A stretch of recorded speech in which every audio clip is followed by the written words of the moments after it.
होता. धम्मपद श्लोक 35-36 वर आधारित. एकेकाळी जेतवन विहाराच्या शांत हिरव्यागार वृक्षांच्या सावलीत एक तरुण भिक्खू वक्कली बुद्धांकडे गेला. त्याचे मन अत्यंत अस्थिर होते. भगवन, तो नम्रपणे म्हणाला, मी ध्यान करण्याचा प्रयत्न करतो, पण माझे मन वानरासारखे चंचल आहे.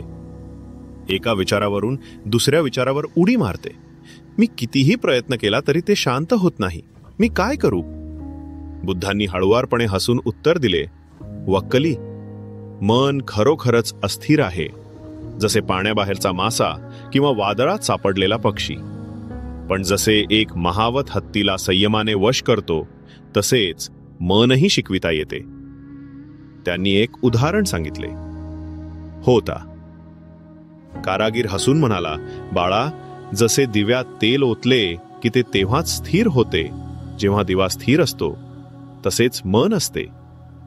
जर तू त्याला प्रत्येक आवाज, प्रत्येक विचाराच्या मागे धावू दिलंस तर ते कधीही शांत होणार नाही. पण जर तू हळूहळू त्याला परत आणशील, वारंवार, तेव्हा ते शांत होईल, जसे तेल दिव्यात स्थिर होते.